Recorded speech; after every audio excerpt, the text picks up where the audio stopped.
നവകേരള സദസ്സുമായി ബന്ധപ്പെട്ട വിശദമായ കാര്യങ്ങൾ ഇവിടെ സംസാരിച്ചു കഴിഞ്ഞിരിക്കുകയാണ്. പരിപാടി എല്ലാവർക്കും അറിയാവുന്നതുപോലെ നവംബർ 18-നാണ് ആരംഭിച്ചത്. ഈ നവംബർ 23-ന് 36 ദിവസം പൂർത്തിയാക്കി വട്ടിയൂർക്കാവ് തിരുവനന്തപുരം മണ്ഡലങ്ങൾ ചേർന്നുള്ള സദസ്സിൽ സമാപിക്കുക. ഇതിനിടയിൽ നമ്മുടെ സംസ്ഥാനത്ത് 140 മണ്ഡലങ്ങളാണെങ്കിലും 136 മണ്ഡലങ്ങളിൽ ഈ സദസ്സിൻ്റെ ഭാഗമായുള്ള യാത്ര എത്തിക്കഴിഞ്ഞിട്ടുണ്ട്. ഒരു ദിവസത്തെ പരിപാടി മാറ്റിവെച്ചതുകൊണ്ട് കാനത്തിൻ്റെ അകാല നിര്യാണം മൂലം മാറ്റിവെച്ചതായിരുന്നു. ആ 4 മണ്ഡലങ്ങൾ ഈ യാത്ര എത്തിയിട്ടില്ല. അത് 2 ദിവസങ്ങളിലായി 1-2 ജനുവരി 1-2 തീയതികളിലായി പരിപാടികൾ നടത്താനാണ് ഇപ്പോൾ കണ്ടിട്ടുള്ളത്. ഏതായാലും നവകേരള യാത്രയുടെ സമാപനം എന്ന രീതിയിലാണ് ഈ പരിപാടി നാം നേരത്തെ കണ്ടത്.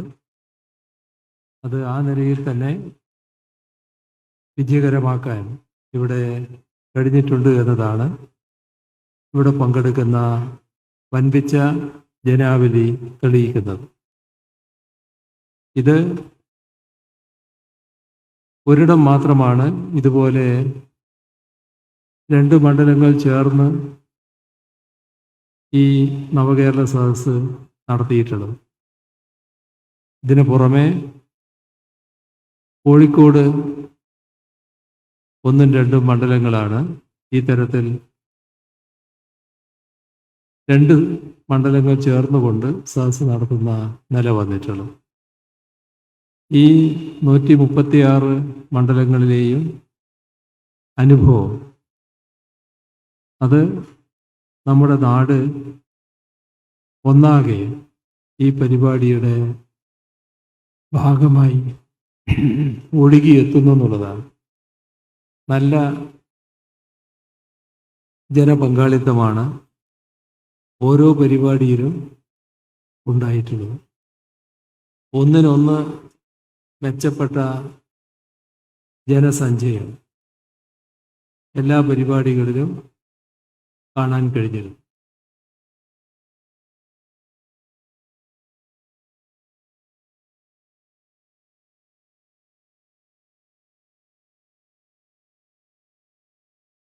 ഇവിടെ ഈ പരിപാടിയുടെ അവസാന നാളുകളാകുമ്പോൾ അല്ലാതെ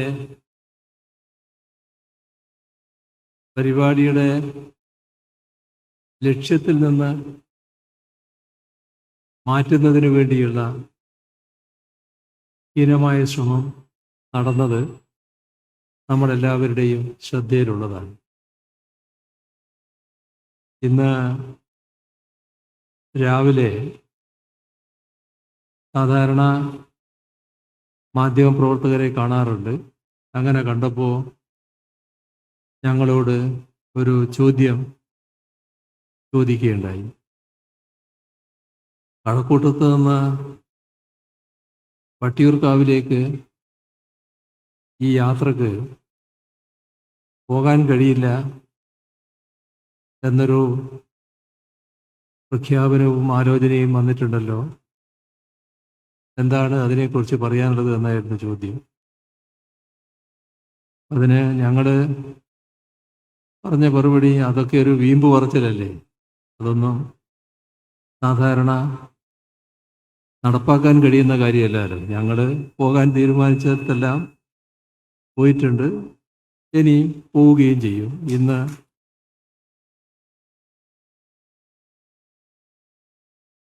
കഴക്കൂട്ടത്തും വരെ എത്തിയാൽ കഴക്കൂട്ടത്ത് നിന്ന് വട്ടിയൂർക്കാവിലേക്കും പോകും എന്നത് പറഞ്ഞവിടെ നിർത്തി. പക്ഷേ ചിലരുടെ മോഹങ്ങൾ എത്രത്തോളമാണ് എന്നതാണ് ഇതൊക്കെ കാണിക്കുന്നത്. എന്താണ് ഈ പരിപാടിയോട് ഇത്രയധികം പക ഉണ്ടാകാനിടയായത്? ഈ പരിപാടി ആർക്കും എതിരായുള്ള പരിപാടിയല്ല, നാടിനു വേണ്ടിയും ജനങ്ങൾക്ക് വേണ്ടിയുമുള്ള പരിപാടിയാണ്. ജനങ്ങളാകെ അത് പൂർണ്ണമായി ഉൾക്കൊണ്ടിരിക്കുന്നു. അതിൻ്റെ ഭാഗമായാണ് ഒരു ഭേദചിന്തയുമില്ലാതെ പതിനായിരങ്ങൾ ഈ ഓരോ പരിപാടിയുടെയും ഭാഗമായി മാറുന്നു. ഞങ്ങൾ ഈ പരിപാടിയുടെ ഭാഗമായി ജനങ്ങളുടെ മുന്നിൽ അവതരിപ്പിക്കാൻ ഉദ്ദേശിച്ച വിഷയം എല്ലാം ഇവിടെ പറഞ്ഞു കഴിഞ്ഞിട്ടുണ്ട്. ഞാനത് വീണ്ടും ആവർത്തിക്കുന്നില്ല. എന്നാലും നമ്മുടെ നാട് വലിയ തകർച്ച നേരിട്ട നാടായിരുന്നു. നേട്ടങ്ങൾ നേടിയെന്നൊരു നാടിനെ എങ്ങനെ തകർച്ചയിലേക്ക് എത്തിക്കാമെന്നതാണ് 2011-16 കാലത്ത് UDF സർക്കാർ തെളിയിച്ചത്. അതിൻ്റെ ഭാഗമായി തകരാത്ത ഒരു മേഖലയും ഇല്ല എന്നീ അവസ്ഥ വന്നു. അവിടെ നിന്നാണ് നാടിനെ ഉയർത്തിക്കൊണ്ടുവരാനുള്ള ശ്രമം നാം ആരംഭിക്കുന്നത്.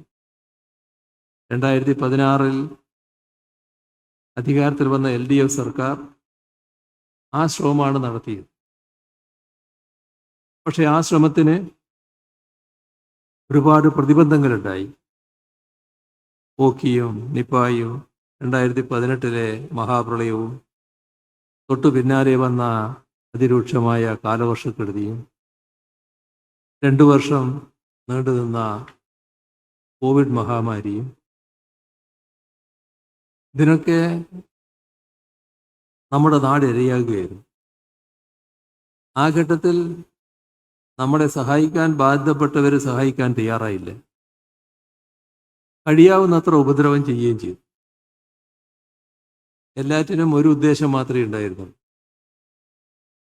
നാടിൻ്റെ പുരോഗതി തടയുക. എന്തുകൊണ്ടാണ് അങ്ങനെയൊരു നിലപാട് വരുന്നത് എന്ന് എത്ര ആലോചിച്ചാലും പിടികിട്ടാത്തതാണ്. പക്ഷേ നമ്മുടെ നാട് നമുക്ക് പ്രിയപ്പെട്ടതാണ്. നമുക്ക് എല്ലാറ്റിനെയും അതിജീവിച്ചേ മതിയാകുമായിരുന്നു. അതുകൊണ്ട് തന്നെ ജനങ്ങളാകെ ഒറ്റക്കെട്ടായി സർക്കാരിൻ്റെ ആ ശ്രമങ്ങളോടൊപ്പം നിന്നു. നല്ല ഒരുമയോടെയും ഐക്യത്തോടെയും നീങ്ങുന്ന ഒരു ജനത, അത്തരമൊരു നാട് ഏത് വെല്ലുവിളിയും നേരിടും, ഏത് പ്രതിസന്ധിയെയും അതിജീവിക്കും എന്നതാണ് നാം തെളിയിച്ചത്. അത്ഭുതാതരങ്ങളോടെയാണ് രാജ്യവും ലോകവും നമ്മുടെ നാടിനെ നോക്കിക്കണ്ടത്. തകർന്ന് തരിപ്പണമായി പോകും എന്ന് കരുതിയ ഒരു നാട് വലിയ തോതിൽ ഉയർന്നു വന്നതാണ് അവരെ അത്ഭുതപ്പെടുത്തിയത്. എങ്ങനെയാണ് ഈ നാടിനത് സാധിച്ചത് എന്ന് അവർ പലരും ആശ്ചര്യത്തോടെ ചോദിച്ചു. അത് കഴിഞ്ഞത് നമ്മുടെ ജനങ്ങളുടെ ഒരുമയും ഐക്യവും കാരണമായിരുന്നു.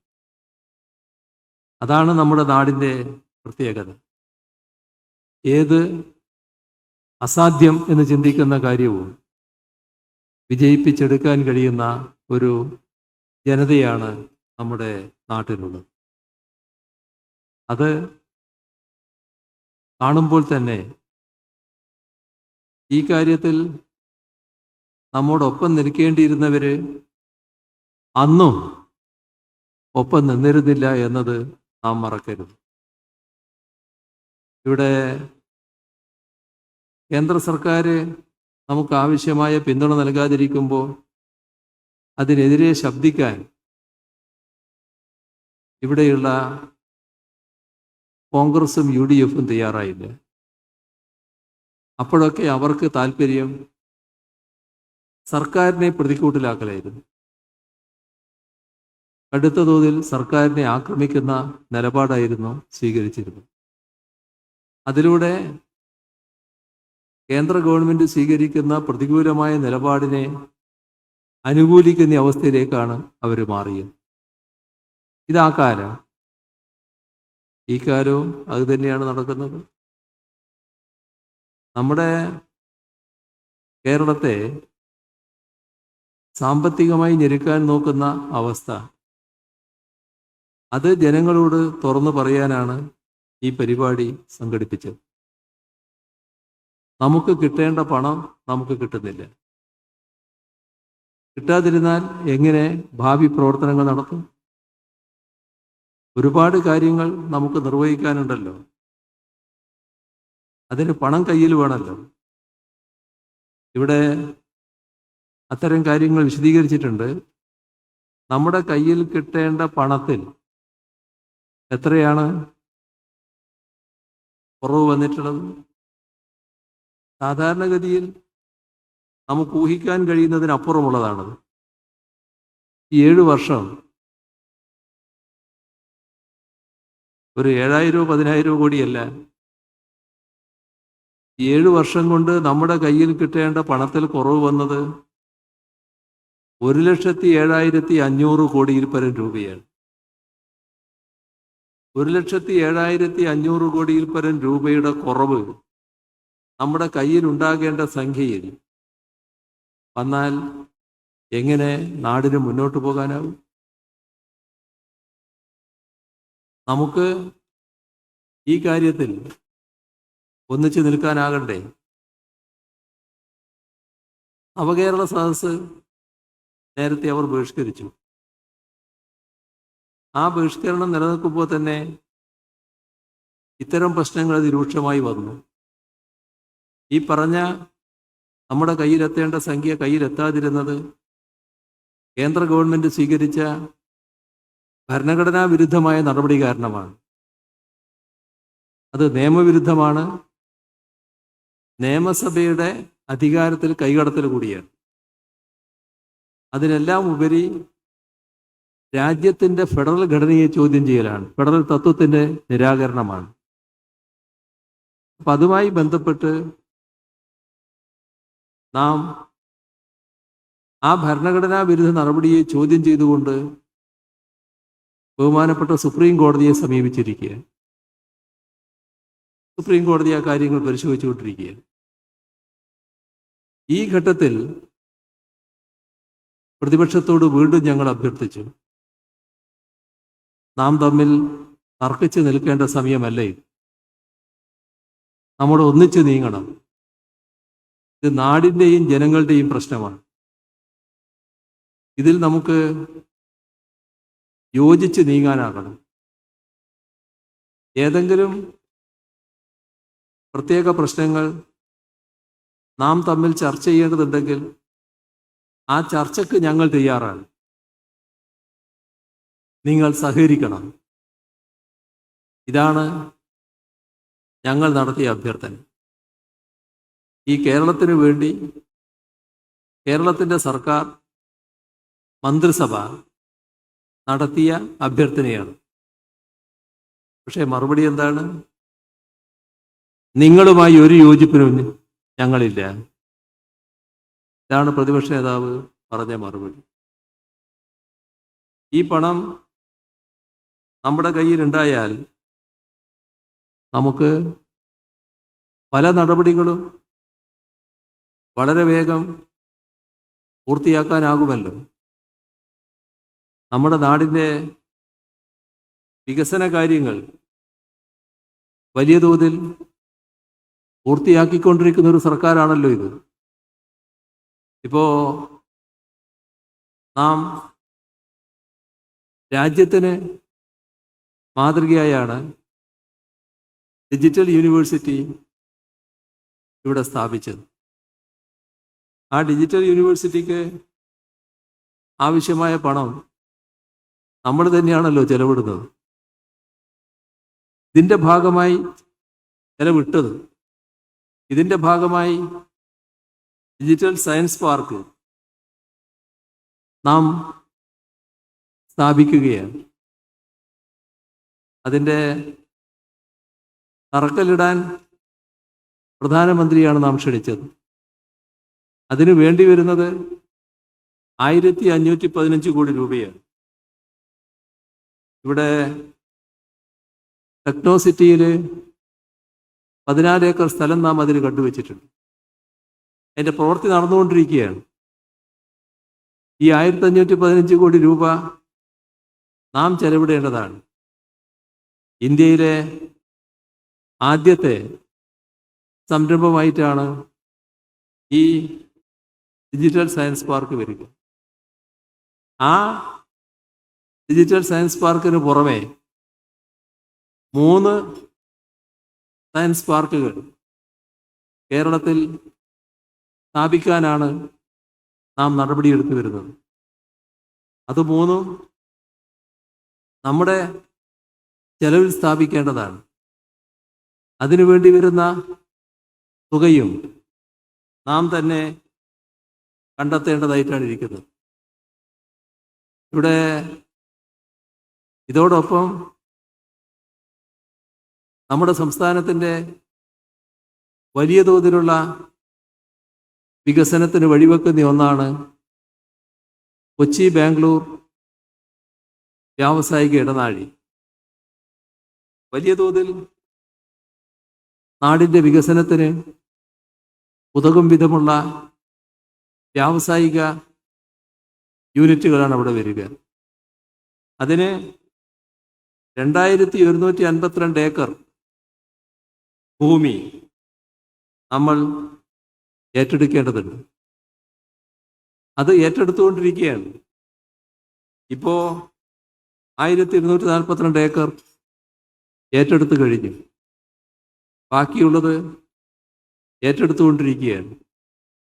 ഈ പറയുന്ന ഭൂമി ഏറ്റെടുക്കുന്നതിന് ആവശ്യമായ പണം നാം ചെലവിടേണ്ടതാണല്ലോ.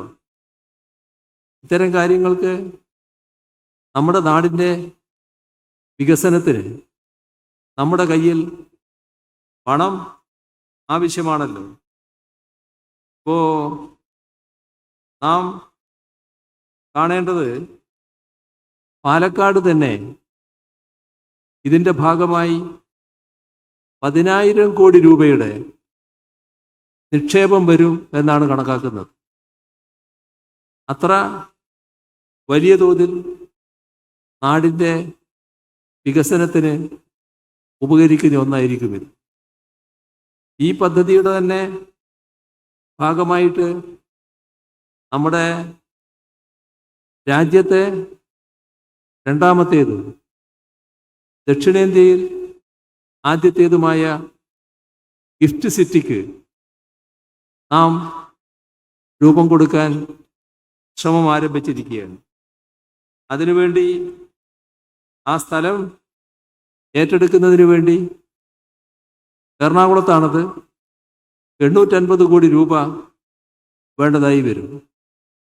ഇത്തരം വികസന പ്രവർത്തനങ്ങൾ നമ്മുടെ നാടിൻ്റെ ഭാവി കണ്ടുകൊണ്ടതാണല്ലോ. അതിന് നമ്മുടെ കയ്യിൽ പണം ആവശ്യമല്ലേ? ആ കയ്യിലുള്ള പണമല്ലേ ഇത്തരം കാര്യങ്ങൾക്ക് ചെലവഴിക്കേണ്ടത്? അതിനാണല്ലോ തടസ്സം വലിയ തോതിൽ സൃഷ്ടിക്കുന്നത്. നാം ഇപ്പോൾ ഇവിടെ തിരുവനന്തപുരത്ത് വൈറോളജി ഇൻസ്റ്റിറ്റ്യൂട്ട് സ്ഥാപിച്ചു. ആ ഇൻസ്റ്റിറ്റ്യൂട്ട് ദേശീയ തലത്തിൽ തന്നെ ഏറ്റവും പ്രാധാന്യമുള്ള സ്ഥാപനമായാണ് മാറാൻ പോകുന്നത്. ലോകത്ത് തന്നെ ശ്രദ്ധിക്കപ്പെടുന്ന ഒരു സ്ഥാപനമായി വളരാനാണത് പോകുന്നത്. കേരളത്തിൻ്റെ സ്വന്തം മുൻകൈയോടെ വന്നതാണെങ്കിലും രാജ്യത്തിൻ്റെ ഏറ്റവും പ്രധാനപ്പെട്ട ഒരു സ്ഥാപനമായിട്ടാണ് അത് മാറാനിരിക്കുന്നത്. അവിടെ ഇപ്പം തന്നെ 88 തരം വൈറസുകളെക്കുറിച്ച് കണ്ടെത്താനും അതിൻ്റെ ഭാഗമായുള്ള നടപടികൾ സ്വീകരിക്കാനുമുള്ള കഴിവുകൾ ആ സ്ഥാപനം ആർജിച്ചു കഴിഞ്ഞു. കൂടുതൽ മികവിലേക്ക് അത് നീങ്ങിക്കൊണ്ടിരിക്കുകയാണ്. അത്തരം സ്ഥാപനത്തെ കൂടുതൽ മികവിലേക്ക് നയിക്കുന്നതിന് ആവശ്യമായ പിന്തുണ നാം നൽകേണ്ടതില്ലേ? അത് സംസ്ഥാനത്തിന് മാത്രമല്ല, രാജ്യത്തിന് തന്നെ മുതൽക്കൂട്ടായ ഒന്നായല്ലേ മാറാൻ പോകുന്നത്. ഇവിടെ നമ്മുടെ നാടിൻ്റെ വികസന കാര്യങ്ങളിൽ നമ്മുടെ മലയോര ഹൈവേ, തീരദേശ ഹൈവേ, ഇതിനെല്ലാം വലിയ തോതിൽ പണം ചെലവിടണമല്ലോ. 10,000 കോടി രൂപയല്ലേ അതിന് ചെലവിടേണ്ടത്. നമ്മുടെ സംസ്ഥാനമാണല്ലോ ചെലവിടേണ്ടത്. സംസ്ഥാനം ആ പണം ചെലവിട്ടുകൊണ്ട് തന്നെ ആ പദ്ധതികൾ പൂർത്തീകരിക്കാനുള്ള നടപടികളാണല്ലോ സ്വീകരിച്ചു പോകുന്നത്. ഇത്തരം കാര്യങ്ങൾക്കെല്ലാം നമ്മുടെ കയ്യിൽ പണമുണ്ടാകണ്ടേ? ഒന്നും ഇവിടെ നടക്കരുത് എന്ന് ആഗ്രഹിക്കുന്നവർ ഇതിനെല്ലാം വലിയ തോതിലുള്ള തടസ്സം സൃഷ്ടിക്കാനാണ് ശ്രമിക്കുന്നത്. നാം കാണേണ്ടത്, നമ്മുടെ ഏത് മഴക്കാലം വന്നാലും ചില പ്രദേശങ്ങൾ ഒറ്റപ്പെട്ടു. അതിലൊന്നാണ് വയനാട്. ഒരു മഴ കനത്ത രീതിയിൽ വന്നാൽ പിന്നെ വയനാടുകാർ ഒറ്റപ്പെട്ടു. അത് പരിഹരിക്കാനാണ് നാം നല്ല രീതിയിൽ അവിടെ ഒരു തുരങ്കപ്പാത നിർമ്മിക്കുന്നതിനുള്ള നടപടികൾ സ്വീകരിക്കുന്നത്. അതിൻ്റെ പ്രവർത്തനങ്ങൾ നല്ല രീതിയിൽ നടന്നു പോവുകയാണ്. 8 കിലോമീറ്ററിലധികം നീളമുള്ളതാണ് ആ തുരങ്കപ്പാത. അതിന് 2134 കോടി രൂപ ചെലവേണ്ടി വരും. ആര് ചെലവിടും? ആവശ്യമില്ലാത്തൊരു പദ്ധതിയാണോ? നമ്മുടെ നാടല്ലേ ചെലവിടേണ്ടത്, നമ്മളല്ലേ ആ പണം കണ്ടെത്തേണ്ടത്. ഇത്തരം കാര്യങ്ങൾ നമുക്ക് നിർവഹിക്കാൻ പണം ആവശ്യമല്ലേ? ഇവിടെ നമ്മുടെ ശബരിമല വിമാനത്താവളം എല്ലാവരും ആഗ്രഹിക്കുന്നൊരു കാര്യമാണ്. ആ ശബരിമല വിമാനത്താവളം വലിയ തടസ്സമില്ലാതെ നീങ്ങിക്കൊണ്ടിരിക്കുന്നൊരു കാര്യമാണ്. കേന്ദ്രവും അതിന് വലിയ തടസ്സം നിൽക്കുന്നില്ല എന്നുള്ളത് ഗുണകരമായൊരു കാര്യമാണ്. ഇതേവരെ അതാണ് ഉള്ള അനുഭവം. അങ്ങനെയാണെങ്കിൽ അത് ആവശ്യമായ അനുമതികളൊക്കെ വേഗം തന്നെ കിട്ടുമെന്നാണ് പ്രതീക്ഷിക്കുന്നത്. പക്ഷേ അതിന് 3411 കോടി രൂപ വേണം. ആ രൂപ നമ്മൾ തന്നെ കണ്ടെത്തേണ്ട കാര്യമാണ്. നമ്മുടെ നാടിൻ്റെ വികസനത്തിന് ഒഴിച്ചുകൂടാത്ത ഒന്നാണത്. അതിൻ്റെ ഭാഗമായി തന്നെയാണ് ആ പരിപാടി നടത്താൻ നമ്മൾ നിശ്ചയിച്ചത്. നല്ല രീതിയിൽ അതുമായി ബന്ധപ്പെട്ട കാര്യങ്ങൾ മുന്നോട്ട് പോവുകയാണ്. ഇവിടെ നമ്മുടെ ആയുർവേദ മേഖലയ്ക്ക് ഏറ്റവും മാതൃകയാകാവുന്ന ഒന്നാണ് ആയുർവേദ ഇൻസ്റ്റിറ്റ്യൂട്ട്. അതിൻ്റെ പ്രാരംഭ നടപടികൾ നടന്നതേയുള്ളൂ. ബാക്കി കാര്യങ്ങൾ പൂർത്തീകരിക്കേണ്ടതുണ്ട്. എല്ലാറ്റിനും പണം വേണ്ടേ? നമ്മൾ മാത്രം ചെലവിടേണ്ടതാണല്ലോ. നമ്മുടെ ഫോണുമായി ബന്ധപ്പെട്ട് നമുക്ക് അഭിമാനകരമായ നേട്ടങ്ങൾ ഉണ്ടാക്കാൻ കഴിഞ്ഞിട്ടുണ്ട്. പക്ഷേ ആ അഭിമാനകരമായ നേട്ടം നമ്മുടെ തന്നെ പദ്ധതിയാണല്ലോ, നമ്മൾ തന്നെ പണം ചെലവിട്ടതാണല്ലോ. ഇതുപോലുള്ള പദ്ധതികൾ പൂർത്തിയാക്കുമ്പോൾ അതിനാവശ്യമായ പണം കണ്ടെത്തേണ്ട ബാധ്യത നമ്മുടേതാണല്ലോ. ഇപ്പോൾ വാട്ടർ മെട്രോ രാജ്യമാകെ നല്ല രീതിയിൽ കാണുന്നൊരു പദ്ധതിയാണ്, എല്ലാവരും അംഗീകരിക്കുന്ന പദ്ധതിയാണ്. പക്ഷെ നമ്മുടെ സ്വന്തം പദ്ധതിയല്ലേ? അതിനാവശ്യമായ പണം നമ്മുടെ മുൻകൈയാലെ കണ്ടെത്തിയതല്ലേ? ഇത്തരം കാര്യങ്ങൾ നമ്മുടെ നാട്ടിൽ നടക്കണമെങ്കിൽ അതിന് ആവശ്യമായ പണം കണ്ടെത്തണമല്ലോ. ഇപ്പോൾ നല്ല രീതിയിൽ പൂർത്തിയാകാൻ പോവുകയാണ് നമ്മുടെ വിഴിഞ്ഞം പോർട്ട്. ലോകത്തെ തന്നെ പ്രധാന പോർട്ടുകളിൽ ഒന്നായിരിക്കും അത്. ഇന്ത്യയിലെ ഏറ്റവും പ്രധാന പോർട്ടായിരിക്കും അത്. കേരളത്തിലാണെങ്കിലും അത് രാജ്യത്തിൻ്റെ സ്വത്തായിട്ടല്ലേ മാറുന്നത്. അതിനാവശ്യമായ സഹായം, പിന്തുണ നമ്മളാണല്ലോ കൊടുക്കേണ്ടത്. അതിനും പണം വേണമല്ലോ. ഇനി അതിൻ്റെ ഭാഗമായി അവിടുന്ന് പുറപ്പെടുന്ന റിംഗ് റോഡ്, അതിൻ്റെ ഭാഗമായി വരുന്ന ചെലവ് എത്രയായിരിക്കും? ആ റോഡിൻ്റെ ഭാഗമായി വരുന്ന നാവായിക്കുളം വരെയുള്ള ആ റോഡിൻ്റെ ഭാഗമായി വരുന്ന പദ്ധതികൾ ഈ നാടിൻ്റെ മുഖമല്ലേ മാറ്റുക? തിരുവനന്തപുരത്തിൻ്റെ മുഖം മാത്രമല്ല, കേരളത്തിൻ്റെ മുഖമല്ലേ മാറ്റുക? അത്രയധികം പദ്ധതികളല്ലേ അതിൻ്റെ ഭാഗമായി വരിക. ഇത്തരം കാര്യങ്ങൾ നമുക്ക് പ്രാവർത്തികമാക്കണമെങ്കിൽ പണം ആവശ്യമല്ലേ? നമ്മുടെ ഉന്നത വിദ്യാഭ്യാസ മേഖലയുടെ ശാക്തീകരണം ഏറ്റവും പ്രധാനമായിട്ടാണ് നാം കാണുന്നത്. നമ്മുടെ യൂണിവേഴ്സിറ്റികൾ ശക്തമാകണം, ഉന്നത വിദ്യാഭ്യാസ സ്ഥാപനങ്ങൾ ശക്തമാകണം. ശക്തമാകണം എന്ന് പറഞ്ഞാൽ മാത്രം മതിയോ? അതിന് പണം ചെലവിടണ്ടേ? ആ ചെലവിടാനുള്ള പണം സംസ്ഥാന സർക്കാരിൻ്റെ കയ്യിൽ വേണ്ടേ? ആ പണം ചെലവിടുമ്പോഴല്ലേ അവിടെ ആവശ്യമായ സൗകര്യങ്ങൾ ഉണ്ടാവുക. അവിടെ ഇപ്പോൾ നമ്മൾ ഉള്ള പണം ഉപയോഗിച്ച് ഹോസ്റ്റലുകൾ വർദ്ധിപ്പിക്കുന്നു, ഇന്റർനാഷണൽ ഹോസ്റ്റലുകൾ അടക്കം വരുന്നു.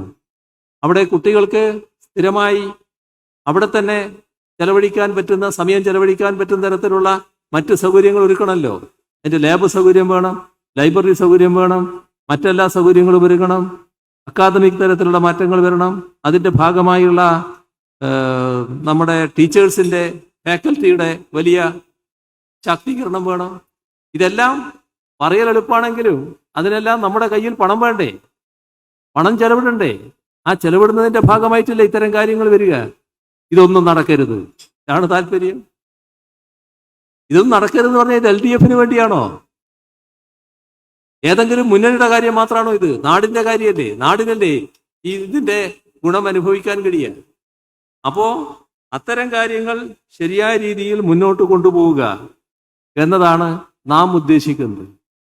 നമ്മുടെ സംസ്ഥാനത്തിന് 7 വർഷം കൊണ്ട് 1,07,500 കോടിയിൽ പരം രൂപ കിട്ടാതിരുന്നു എന്ന് പറഞ്ഞാൽ ഇത്തരം പദ്ധതികൾ നടപ്പാക്കുന്നതിനുള്ള തടസ്സമായിട്ടാണ് വരുന്നത്. അതിൻ്റെ കൂടെ നിൽക്കാൻ കോൺഗ്രസിനും UDF പറ്റുന്നില്ല. മാത്രമല്ല, ഇതിനെ ആകെ ബഹളമയമാക്കാൻ പറ്റുമോ, കലാപ കലുഷിതമാക്കാൻ പറ്റുമെന്നാണ് കോൺഗ്രസ് വല്ലാതെ ശ്രമിച്ചത്. അതിൻ്റെ കാര്യങ്ങളൊക്കെ ഇവിടെ പറഞ്ഞതാണ്. ഞാൻ അതിൻ്റെ മറ്റ് കൂടുതൽ കാര്യങ്ങളിലേക്ക് ഈ ഘട്ടത്തിൽ പോകുന്നില്ല. ഈ ഓരോരുത്തരുടെയും ആഗ്രഹം അനുസരിച്ചല്ലോ കാര്യങ്ങൾ നടക്കുക. ജനം ഇതങ്ങ് ഏറ്റെടുത്തിരിക്കുകയാണ്, അതാണ് നമ്മൾ കാണേണ്ടത്. നാട്, ജനങ്ങൾ ഒന്നാകെ ഇതിൻ്റെ പിന്നിൽ അണിനിരത്തിരിക്കുക. ഒരു ശക്തിക്കും ആ ജനങ്ങളെ പിന്തിരിപ്പിക്കാനാവില്ല. ഏറ്റവും വലിയ കരുത്ത് നമ്മുടെ ജനങ്ങളുടേതാണ്. ആ ജനങ്ങൾ ഉണർന്നു കഴിഞ്ഞിരിക്കുന്നു. അതാണ് മഞ്ചേശ്വരം മുതൽ ഇവിടം വരെ ഈ 36 ദിവസവും കാണുന്ന കാഴ്ച.